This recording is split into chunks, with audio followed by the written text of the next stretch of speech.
sorry I'm late. I had to stop by the Wax Museum again and give the finger to FDR. We know Al-Qaeda, Zawahiri is supporting the opposition in Syria.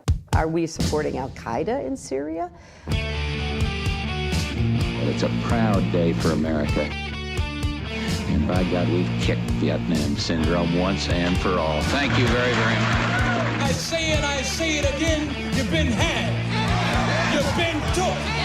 You've been hoodwinked. These witnesses are trying to simply deny things that just about everybody else accepts as fact. He came, he saw, he died. Well, we ain't killing their army, but we killing them. We be on CNN like, say our name, bitch, say it 3 times.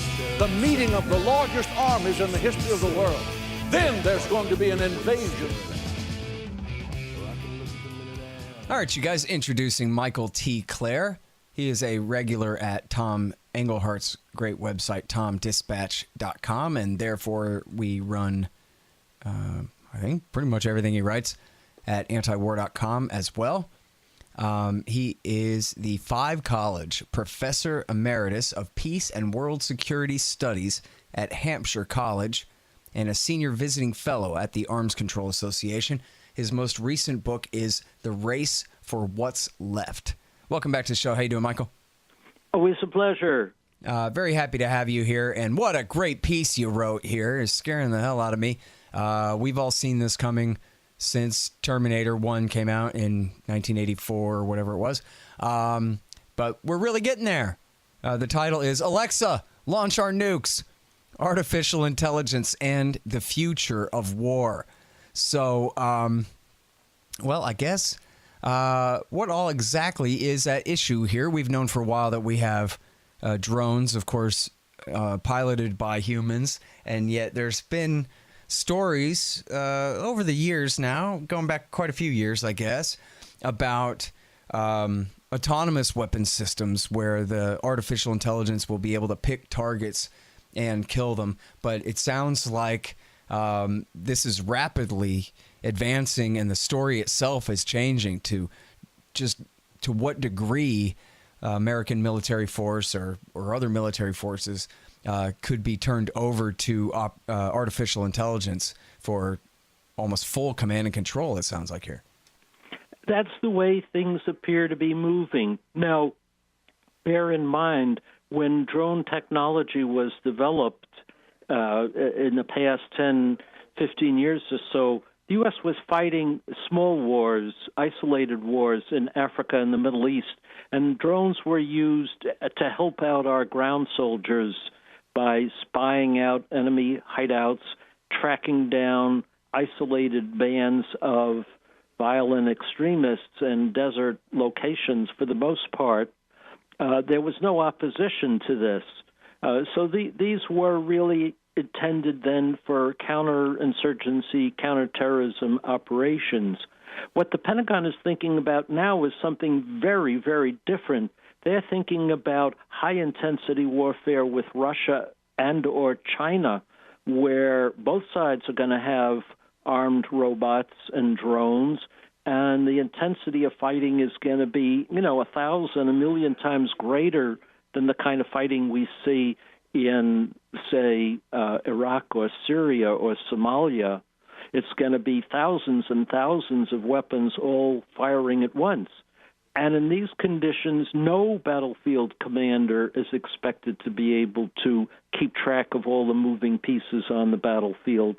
So increasingly, they expect that machines are going to have to take over the tracking, the monitoring of all these forces, and the decision-making, because humans won't be able to keep up with it all. At least this is the way the Pentagon sees things. Mm-hmm. Well, so, I mean, I'm just thinking immediately of Neil Postman and his great book, Technopoly, about the outsourcing of decision-making. And you talk a bit about this here in the article, particularly in the context of nuclear weapons, where a human American maybe would decide that it'd be better to lose a war against China than to go ahead and break out the H-bombs, whereas a computer doesn't have feelings. It might not think about things that way. It's just garbage in, garbage out logic according to the programmer. And the computers very well could get to a position where, never mind H-bombs necessarily, but where they start making decisions that, that humans would never make. You have this paradox, right, where you have, these silicon chips and the flawless logic of the way computers work compared to the kinds of mistakes that mushy human brains can make. But mushy human brains can also conceive of things, but computers can't conceive of anything at all. A computer can't feel, can't know. All it can do is process data. It can't even really understand what information is other than just pushing it through an algorithm. And yet humans, seem to have this huge incentive kind of to promote this sort of thing in order to diffuse responsibility away from themselves and to kind of automate the decision making. But it just seems like absolutely a recipe for disaster where, like you're saying, a battlefield commander a human might not be able to keep up with all the different things happening on the battlefield in a way that a computer could. But he also could understand context in a way that a computer never could, no matter how smart it is. Yeah, well, I think that's the essence of the problem. You also use the word mushy humans and flawless machines. And one of the things we learn about machines is they're not flawless. They contain all kinds of programming errors that are not obvious until something goes wrong. A lot of the algorithms that would be used in making decisions in warfare are, akin, similar to, of the same nature as the algorithms that are used in self-driving cars. And we know that self-driving cars have been put on the road, and sure, they work fine a lot of the time, but we also know that they're capable of making mistakes. They're capable of misinterpreting road signs and traffic conditions and killing people, as has occurred. So imagine the same thing when you're trusting machines with decisions to launch nuclear weapons or not, or to escalate nuclear war or not. We might assume that they're flawless in their decision-making as compared to mushy human beings, but that's not the case because they've been programmed by humans, and they reflect the biases of humans and the mistakes that we put into them, and we can't see those mistakes until it's too late. Right. Yeah, I mean, that's the real joke, right? Is computer will flawlessly execute your bad code.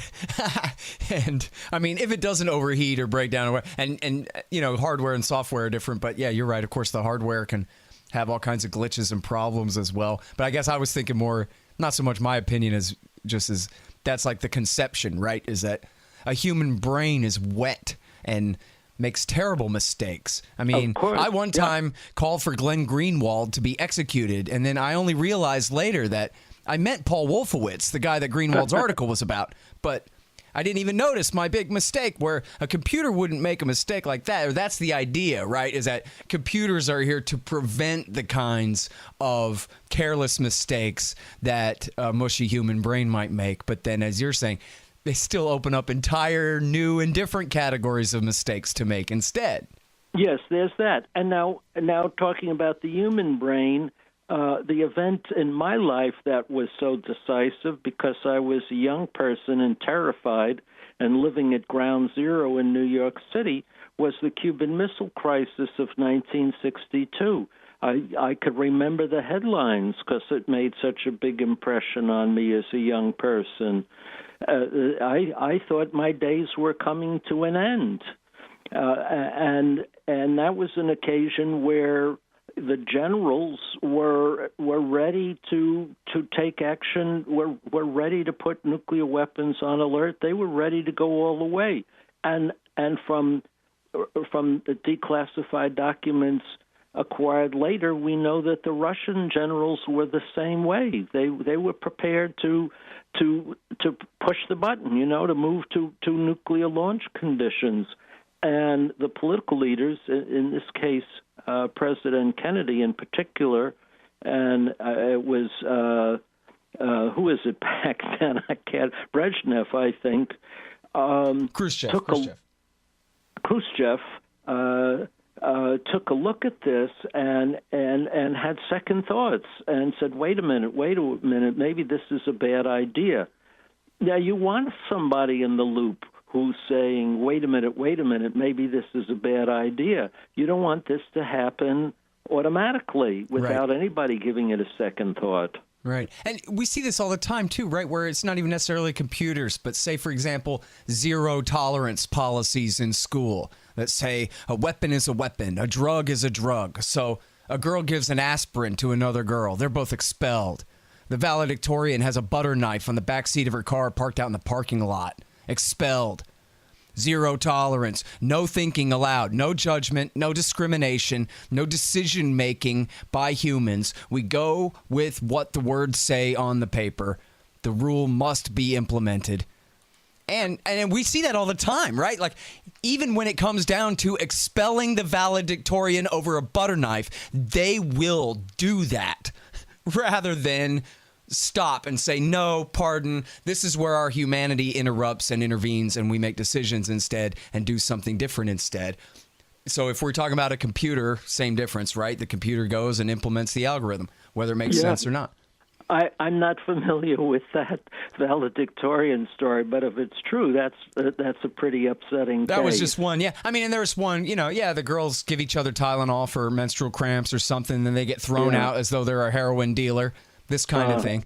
I agree with you about that, and that's why we have to, in particular, look at this issue of AI and decision making in wartime. And Scott, the worry here is time, the compression of time, where the pace of warfare is accelerating or is expected to accelerate in the future.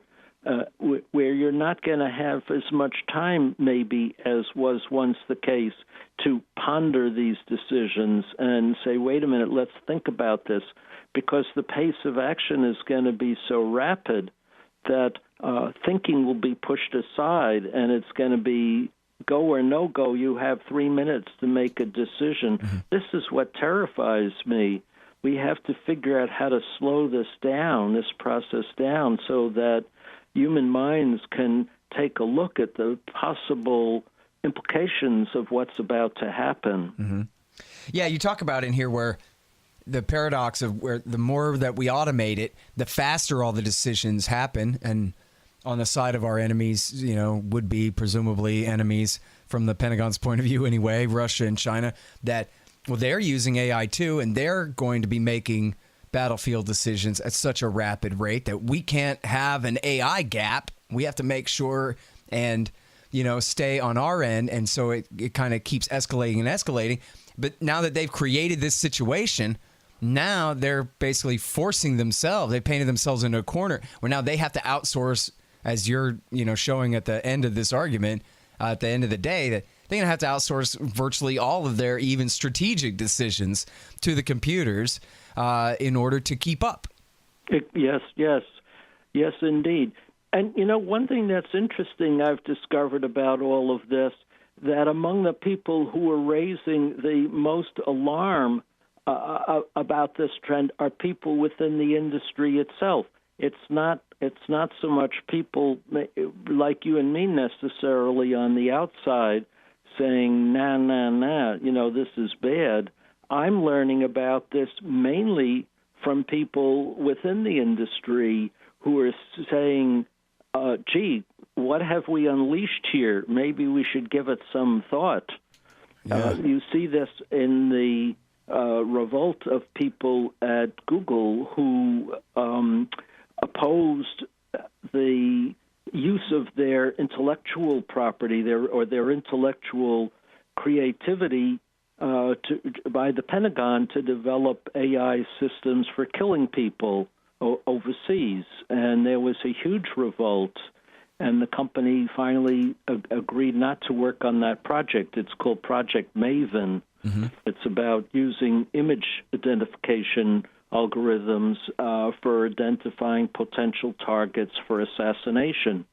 And the Google employees said that this is not what they signed up for. They don't want their They don't want their work being used for military purposes, and are speaking out about the dangers of what might happen when this technology is turned over for military use without any kind of regulation or thought given to the possible legal and moral and ethical consequences of this.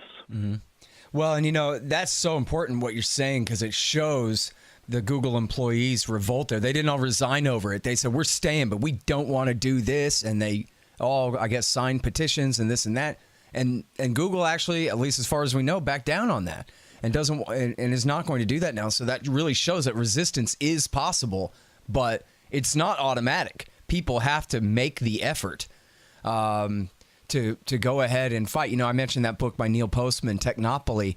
The subtitle is The Surrender of Culture to Technology, where he's saying that anything that can be invented will be invented, and as soon as it's cheap enough, it will be implemented. And there's no set of beliefs on the part of the population of this society that can possibly stop it. And so this kind of thing it's a last-ditch effort, but that's still pretty big. And it goes to show that, if people of whichever different political persuasions and ideologies, if they're really desperate to hang on to liberty, if we really want to live in a society where our sheriff's department is not flying drones over our heads, or where the traffic cameras aren't, tracking and keeping tabs on all of our license plates, and where the NSA isn't keeping data on every place our cell phone has been for the last 5 years, and these kinds of things, we have to make it that way. We have to insist, because otherwise this stuff is, a tsunami. It can't, and especially it's all subsidized, all the worst surveillance type tech and drone swarms and God knows what they're doing is all on the taxpayers' dime. It's the Pentagon and the national security state that are pushing technology specifically in these directions. But we can resist and we can stop it by writing articles like you've written here, by using their internet to push back, like we're doing with this show and the rest. And like you're saying with Google Maven there. Now, Amazon has said that they don't care. They're going to keep up with all their CIA and military contracts. But and I guess there'll always be someone. But it's sort of like with BDS. What matters is making it an issue and forcing people to argue about it and to shed light on the problem.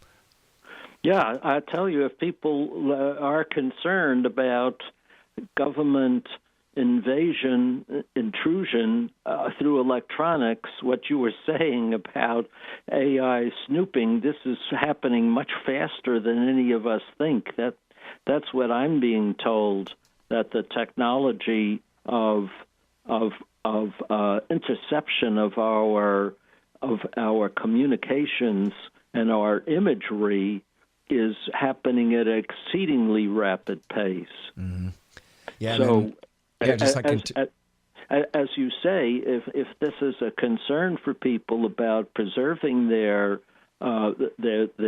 privacy of their information and your location and all that, don't wait to raise objections. The time is now. Yeah, and what a weird position to be in too, right? Where the government is pushing the invention of, fruit fly-sized drones and sensors the size of grains of dust and these kinds of all these things. And then all we can do is, essentially petition that they will only use these technologies against helpless peasants in third world countries in their horrible wars overseas and not use them against us, because otherwise they can't, right? If there's not a law that says that the Pentagon is forbidden from giving these kinds of sensors out to local police departments, then they will. And this kind of stuff, like we're seeing with the Stingrays intercepting our phone calls. We got our local sheriff's department acting like the NSA in the neighborhood because that's where they got the technology. So, the more you talk, the more anxious I get. Yes, all this is true. My concern, my research is on the implications of all this for the future battlefield, and when I look at that, that's where I get really anxious because, of course, it's not just the U.S., it's also Russia and China, Israel and South Korea are all moving to develop and to sell, to export this technology. So it's going to become a worldwide phenomenon in the not too distant future. Unless we move quickly to impose some kind of limits. Right now, there doesn't seem to be much standing in the way of this. Yeah. Hey guys, here's how to help support the show. First of all, buy my book, Fool's Errand, Time to End the War in Afghanistan. Everybody likes it. It's got great reviews. Read the paperback, the Kindle, or the audiobook, and the EPUB is available at Barnes & Noble and everywhere else online as well. Fool's Errand, Time to End the War in Afghanistan. And also, I take donations. If you go to scotthorton.org/donate, you'll see the kickbacks. You can get a lifetime subscription to Listen and Think audiobooks, or a silver commodity disc for any donation of $100. And you get a signed copy of Fool's Errand for $50, so that ain't too bad. And anyone who donates by way of PayPal or patreon.com/Scott Horton Show, $5 or more per month, and you'll get access to the private subreddit, the new Reddit group there at r/Scott Horton Show. And all new signers, uppers to Patreon also get 2 free audiobooks as well. And yes, I take every kind of cryptocurrency, most especially Horizon, but also Bitcoin and the rest of them too. So check all that out at scotthorton.org/donate and patreon.com/Scott Horton Show. Thanks. Oh yeah, and don't forget to shop Amazon.com by way of my link at the bottom of my page at scotthorton.org. You'll see it there. Now let me ask you something else here about the subject matter of Russia and China are the enemies supposedly we have to fight. I mean, the thing is about Earth, I guess the problem for the military-industrial complex is they've run out of countries and continents where they can find bad guys to fight. They're really, China's our number 2 trading partner after Canada, or tied for first place with Canada. The Soviet Union ceased to exist back in 1991. We don't really have that much to fight about, but they're focusing on the old Cold War enemies there. And yet, when I was a kid, and I was just a kid at the time, but in the Reagan years, when it was brinksmanship and the height of the Cold War right before it all ended, it seemed like all the idea was universally understood, I think, that if America and the Soviet Union ever went to war, that it would be a full-scale H-bomb strategic nuclear war, that every major city in both countries would be completely obliterated off the face of the earth, and it would be the war to end all wars for real this time. And yet now, there seems to be all this talk, and just kind of conceptually, and when they're talking about these weapon systems and what have you, just like in your article here, this hyper war. It sounds like they really think that they could fight a conventional war against Russia and China that would not go nuclear, and that's what they're really planning on. They're acting like H-bombs just aren't in the picture here, and that if we fought a big conventional war with Russia and or China, here's how we would do it. The battlefield would be Latvia or whatever, I guess they imagine, and it'll be fine, they think. And so I wonder if that seems really different to you as well, that there's kind of this idea that we could do this without losing D.C. and Houston. I don't know what goes through the minds of the people who are planning these war games, these war scenarios, so I can't speak for them.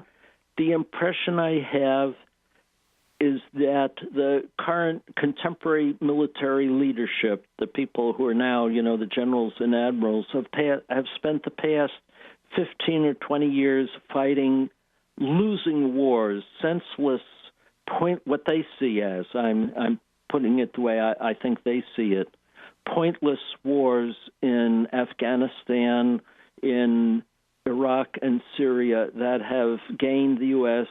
no advantage whatsoever and have drained their forces, depleted their forces, and have been, nightmares for them, while Russia and China have not had to do that and have been able to invest comparable sums in modernizing their own forces. So now they think we have to catch up with Russia and China in this conventional warfighting capacity and move beyond Iraq and Syria and Afghanistan and be able to fight Russia and China on the conventional battlefield. Do they think that they can keep it a conventional war? I really don't know. I think they do. I think they believe in their war-fighting skills. They see themselves as warriors, as people who are trained and equipped and I mean no disrespect, to fight and win these high-tech wars of the future. I think they're totally wrong about their ability to contain it at the non-nuclear level, because whoever faces defeat in one of these high-tech, all-or-nothing, zero-sum conventional wars is not going to say, oh, I give up. They're going to escalate. Right. And, at that point, we're talking about nuclear weapons. So I think there's a fallacy in all of this. That's what scares the crap out of me. Yeah. Well, it seems, too, like the people who are interested in nuclear warfare, game theory, and this kind of thing are a bunch of insane lunatics, too. So they come up with these policies like, you know what we'll do? We'll escalate to de-escalate, which means we'll set off some nukes in order to warn the other guys that they better back down now or else we'll set off even more. When obviously the reaction is going to be for the other side to use nukes too. Escalate to escalate to escalate. There's no de-escalation once you're setting off H-bombs. Yeah, no, you can't. Once the decision has been made, all hell breaks loose, and there's no control whatsoever. Only geniuses could be that stupid, right? Only these people who are so good at math, they'll just blow you away. You couldn't ever understand what they're even talking about. But then only they could be so wrong, lost that deep in their navel gazing that they just kind of ignore the plain common sense realities of the world we live in that cancel out all their stupid algorithms. Yeah, well, but this speaks, however, to what I was saying. It speaks to the notion that you can fight a conventional war to win or defeat, and the other side will accept defeat. We'll just do so without raising the stakes, and I can't imagine that that's possible. If the U.S.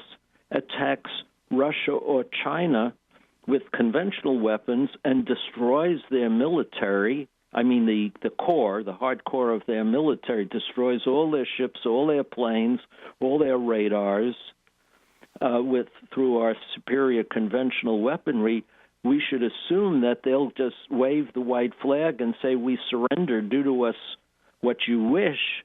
I think that's where the fallacy lies. Those countries, and the same would be true of us, the other way around. One side or the other will say, we're not going to bow our knees.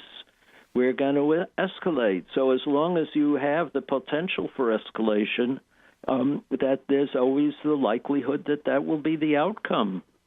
Yeah. I mean, and that's definitely the way to think about it, right? Yes. What would American politicians do in the position they think they can put Russia in here? Exactly. They would use H-bombs. Yeah, of course. Yeah. And, so here's the thing, too, is people don't like mentioning this, so I think it's worth bringing up extra, that this is the whole problem with Russia is all America's fault.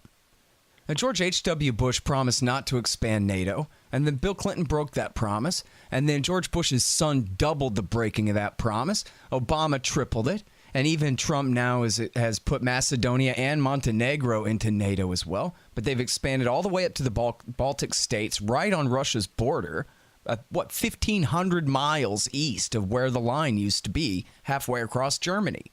And they've drawn this red line. It'd be like if the Russians had Warsaw Pact, Russian and other Soviet troops stationed in Mexico on our border. That would be a pretty trippy trip line. It would be a really bad idea for them to do that, wouldn't it, everybody? Right? And that's exactly the position that we put the Russians in. And then just like George Kennan predicted back in 1996 or 1998, he told Thomas Friedman, he goes, I'll tell you exactly what's going to happen here. We're going to expand NATO like this, and everybody's saying that it's fine and that the Russians won't mind, because this isn't about threatening Russia. It's totally cool. When the Russians react, those same people are going to say, see, that's why we have to do this, to contain Russian aggression, when they're the aggressors. And just because we're from here doesn't mean that's not true. Yeah. Well, I think from the Russian perspective, they see this pattern. They feel they've been betrayed, lied to by American leaders, as you say, going back to the first Bush. And so they think they're the victims of Western aggression, as it were, or expansion, NATO expansionism, just as you say. Now, I don't think that excuses by any means the aggressive behavior on Putin's part. I think he's taken advantage of the legitimate anger that ordinary Russians feel. They feel they've been taken advantage of by the West. He's exploited that legitimate feeling to perpetuate his own crony regime by whipping up nationalist sentiment and using that to perpetuate his regime and engaging in bad behavior of his own. So that puts all of us in a worse situation. Right. Yeah, no, I totally agree with that. And if you look at what Russia has done in eastern Ukraine and in Syria, obviously, especially in Syria, a lot of innocent people have been killed. But even in both of those cases, those are direct reactions to American policy, where our government had overthrown the government of Ukraine twice in 10 years. And then the new coup government in 2014 was threatening to kick the Russians out of the Sevastopol naval base on Crimea, where they've had a base since we were under the Articles of Confederation here, before Alabama was a state in the Union. And so, we really put them in a corner and up against the wall, and basically the Obama government did force them to intervene in Crimea and then in the East in the way that they did. I'm not excusing all their behavior, again, of what they've done. Innocent people have died, and it's been horrible. But it's all only been, the Russians had no need to intervene in Syria until American support for al-Qaeda was getting so bad that the regime there was really threatened and could actually fall. And right in Russia's neighborhood. I mean, that threat's still far away from here, but that is a huge deal to the Russians. It was only in the end of 2015, after 4 years of U.S. support for the terrorists in Syria, that the Russians finally came. And they've killed tens of thousands of people with their bombing there, just like America did in Iraq War III as well, in Syria and Iraq. But my interpretation of events would be different. I think that Putin is playing a geopolitical game like other imperial powers, and Syria was a ripe area for Russia to reassert itself as a Middle Eastern power after it had been pushed out, at the end of the Cold War era. Russia, then the Soviet Union, had been a major international actor on the world stage. And they lost that with the end of the Cold War. Yeah, it was one of their only foreign bases, was their naval base in Syria there. Yeah, so. I think that's, for Russia... Well, I don't disagree with you. I just am saying that still, it was the Americans who created the entire crisis there for them to take advantage of. So yeah, I don't that's I don't mind hearing you complain about Russia. I just don't want to hear the policymakers complaining about Russia. Yeah, you know what I mean? Yeah, agreed. Okay, let's agree with it right there. Yeah. Because I'm no apologist for that regime in any sense, other than just there's four fingers pointing back at our side first every time we're accusing them. That's all. My equal worry, if not big worry, is in the South China Sea, because that's where I think World War III could break out. And here I think once again the blame can be equally distributed. I think the U.S. is believes that it is entitled to remain the imperial power in Asia as it was for the past century in the Western Pacific. And China, I think, legitimately says that era has come to an end. And China is the rising power in Asia. And that creates a irreconcilable clash. And it's incumbent on leaders on both sides to say we have to step back from the brink here and figure out how to manage this world historical event of a change in the power balance in the region without creating, global annihilation. Mm-hmm. This is a world historical reality. You can't turn, the clock back and say China doesn't exist. But China is also behaving in an atrocious way, I believe, by building up these islands in the South China Sea and militarizing them. And the U.S. is behaving in an atrocious way by trying to provoke the Chinese by sending ships in harm's way next to those islands. And sooner or later, somebody is going to get killed. And that could set off an escalatory spiral leading to World War III. This worries me as much, if not more, than the U.S.-Russian conflict in the Baltic states. So wherever you look, there are these geopolitical pressures that are pushing us to the brink of war. Yeah. Well, you know what? Another major pressure involved in all of this is the corruption of the military-industrial complex. So not just the military-industrial complex, but the whole money first, M16s that fire when you pull the trigger second kind of attitude, so that, when the Russians are developing their new fighter jets, they're really working hard to make the best fighter jet that they can for the price, like you would expect. But in America, it's all just about stealing as much as possible. So the F-35 is a complete piece of crap. And so, we have 1970s model F-16s that could blow a F-35 out of the sky. None of its equipment works. We don't have to go down the litany of everything that doesn't work about the F-35. But it's the same thing with our Navy ships, too.